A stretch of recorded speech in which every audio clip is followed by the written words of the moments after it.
आंवला नवमी के दिन कि शंकर भगवान भूत भावन भूतेश्वर जब भगवान आंवला नवमी के दिन श्री हरि नारायण आंवले के वृक्ष की पत्तियों पर शयन करेंगे और भगवान शंकर उनका अनुमोदन करेंगे, तब श्री हनुमान जी महाराज उनसे विनती करने के लिए पधारते हैं। 33 कोटि देवता भगवान विष्णु जब शयन से उठते हैं, देवसोनी एकादशी को जब भगवान उठेंगे, नेत्र खोलेंगे, तो प्रथम दर्शन भगवान विष्णु श्रीमद् भागवत कथा, स्कंद पुराण, पद्म पुराण, अग्नि पुराण, जितने भी पुराण उठाना चाहे सारी पुराणों को उठाकर देखना कि प्रथम वर्णन आपको मिलेगा कार्तिक महत्तम का कि भगवान नारायण सर्वप्रथम जब नेन खोलते हैं अपनी देव सोनी एकादशी से सोकर देव उठनी एकादशी पर जब उठते हैं तो भगवान नेत्र खोलकर सबसे पहले किसका दर्शन करते हैं? किसका दर्शन? स्कंद पुराण कहती है, विष्णु पुराण कहती है कि भगवान नारायण जब नेत्र खोलते हैं तो खुद की अर्धांगिनी लक्ष्मी भी नहीं, महाराज ब्रह्मा आदिक देवता सब खड़े, पर भगवान नेत्र नहीं खोलते। कब तक? जब भगवान शंकर अपने ही मुख से भगवान श्री हरि का गुणगान नहीं गाते, डमरू का नाद नहीं। आंवला नवमी का आप लोग साधना करते होंगे। जब कार्तिक के महीने में आंवला नवमी का व्रत आता है तो जो उपास नहीं भी रखते हो, जो पूजन नहीं भी करते हो, उनसे मेरा निवेदन है कि स्कंद पुराण में कार्तिकेय के पावन चरित्र में स्कंद पुराण में स्पष्ट किया गया, और कल्याण का कार्तिक खंड पढ़िएगा, कभी योग लगे तो गीता प्रेस गोरखपुर का कार्तिक खंड पढ़िएगा। आप पढ़ेंगे तो उसमें मिलेगा आपको कि आंवला नवमी के दिन आंवले के पेड़ के नीचे घी का दिया लगाकर मध्याह्न से पहले, दोपहर के 12 बजे से पहले आंवले के पेड़ के नीचे आंवला नवमी के दिन कार्तिक के महीने में स्कंद पुराण कहती है जो घी का दिया लगाकर पूजन कर कर अपना पल्लू पसार कर आंवले के वृक्ष की डाली में से उस पे लगी हुई थोड़ी सी छाल को अपनी अंगूठे और चीटी उंगली से अपने पल्लू में गिराकर ले जाकर लाल कपड़े में हल्दी के साथ अपनी तिजोरी में, अलमारी में रख लेता है। उसके घर में कभी बरकत की कमी नहीं होती, उसके घर में कभी संपदा की कमी नहीं होती, उसके घर में धन, वैभव, सत्ता बढ़ती है, बढ़ती है। आंवला नवमी की कथा में एक प्रसंग आता है। आंवला नवमी का पूजन आपको करना आता है, व्रत करने वाली माताएं व्रत करती है, आंवले के पेड़ के नीचे जाकर पूजन करना, भोजन करना, आंवले का वृक्ष की छाया में बैठना, उस दिन किसी को अपशब्द ना कहना, आंवले की पूजन कर कर अपनी झोली को पसार कर चीटी उंगली और अंगूठे से आंवले की छाल को थोड़ा सा पल्लू में गिरा लेना, उस छाल को ले जाकर अपनी बरकत में, अपनी अलमारी में, अपनी तिजोरी में रख देना। यह आंवला नवमी की पूजन का विधान है, संपदा के।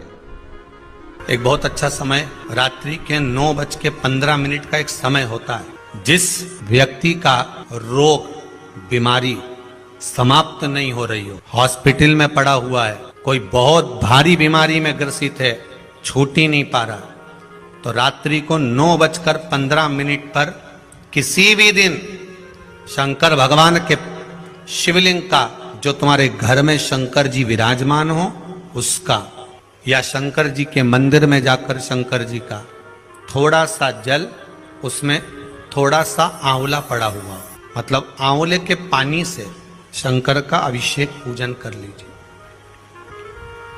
उसका नाम लेकर कर लो जो रोग से ग्रसित हो। 1 दिन, 2 दिन, 3 दिन करोगे, वह हॉस्पिटल से छुट्टी करके आ जाएगा, उसका रोग समाप्त हो। आंवले के वृक्ष के नीचे, स्कंद पुराण में भी है, कार्तिक महीने में आंवला नवमी पर आंवले के वृक्ष के नीचे भोजन करने से संपदा बढ़ती है। इसलिए आंवला नवमी पर लोग आंवले के पेड़ की पूजन करने जाते हैं तो वहां गोट भी करते हैं। बोलो सही है कि गलत है? वहां लोग टिफिन लेके जाते थे, पहले भोजन करते थे आंवला नवमी पे, आंवले के वृक्ष के नीचे भोजन करने पर संपदा बढ़ती। आंवला नवमी का दिन कार्तिक में पड़ती आंवला नवमी, ठीक है। जगत गुरु शंकराचार्य जी कह रहे हैं, मां तो कृपा कर दे।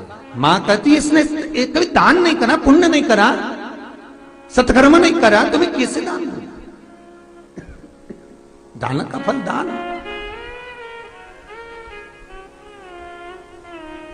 कैसे दूं मैं? मां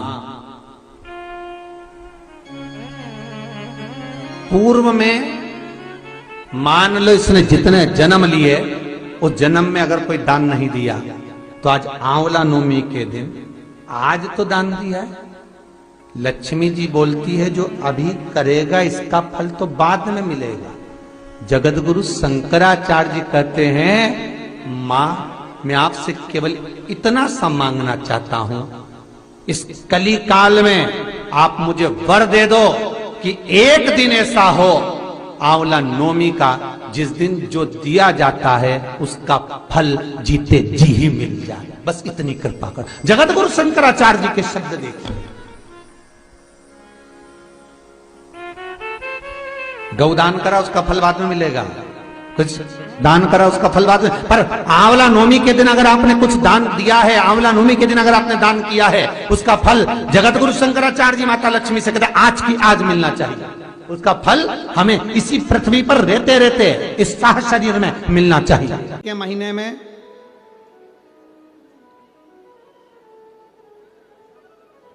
पूर्णिमा से पूर्णिमा के बीच में जो सोमवार पड़े, प्रदोष पड़े, शिवरात्रि पड़े, प्रयास करना अगर बहुत कष्ट की जिंदगी चल रही हो तो शिवरात्रि, प्रदोष और जितने सोमवार पड़ रहे हो कार्तिक में 4-5 जो सोमवार पड़े उसमें एक बेलपत्र अशोक सुंदरी वाली जगह पर और शमी पत्र देवाधिदेव महादेव के ऊपर, ये 2 जगह पर अवश्य चढ़ा। एक महीने में जितने सोमवार पड़ जाएं और प्रदोष पड़े और मासिक शिवरात्रि पड़े उसमें अवश्य चढ़ा। बेलपत्र कहाँ चढ़ाना है? जम के बोलो जरा। अशोक सुंदरी की जगह पर। और शमी पत्र कहाँ चढ़ाना है? देव अधिदेव महादेव के ऊपर। एक बार चढ़ाकर देखो, आपके जीवन का जो आनंद है, जो अपने हृदय की कामनाएं हैं, अपने हृदय के भाव हैं, कार्तिक का जो महीना है भगवान षडानंद कार्तिकेय जी के लिए मूल है। इस षडानंद कार्तिकेय जी ने जब तारकासुर का संहार किया था, तारकासुर को जब मार दिया था तो 33 कोटि देवताओं ने षडानंद कार्तिकेय जी को वर प्रदान किया।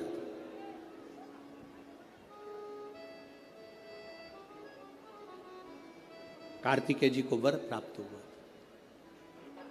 तो लक्ष्मी जी ने और भगवान नारायण ने षडानंद कार्तिकेय जी से कहा, ए स्कंद देव, ए कार्तिकेय, कार्तिक के महीने में जो दीप दान करता है उसके घर में कभी संपदा की कमी नहीं आती है।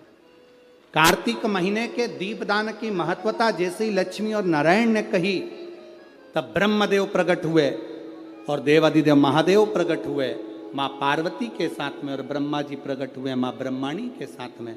उन्होंने वर प्रदान कर दिया। षडानंद कार्तिकेय भूलवश भी अगर कोई बेलपत्र और शमी पत्र दोनों एक साथ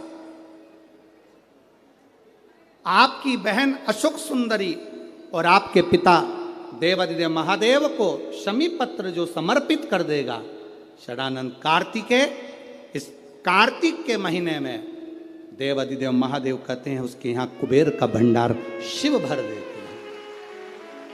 एक शमी पत्र, फिर समझिएगा ये जो बेलपत्र है ये आप समर्पित करेंगे अशोक सुंदरी वाली जगह पर। कहाँ समर्पित करेंगे? अशोक सुंदरी की जगह पर। और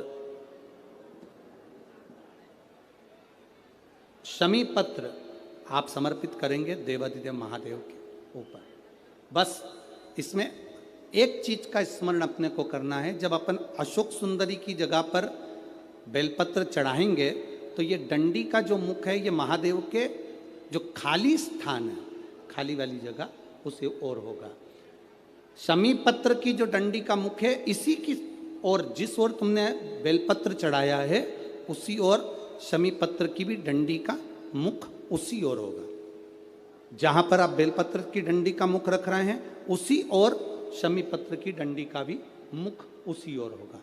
तो देवाधिदेव महादेव भगवान शंकर, माँ जगत जननी जगदम्बा, श्री ब्रह्मदेव, हर हर महादेव, श्री शिवाय नमस्तुभ्यम। दर्शकों, स्वागत है आपका अपने YouTube चैनल में। इस वीडियो में आपको पूजनीय पंडित जी आंवला नवमी का बहुत ही विशेष उपाय बताए हैं। आंवला नवमी के दिन आप यह विशेष उपाय करें, मनोकामना पूरी होगी, घर में सुख शांति समृद्धि, माँ लक्ष्मी की कृपा, पूरे साल व्यापार में वृद्धि होगी। तो आप इस उपाय को करें, चैनल को सब्सक्राइब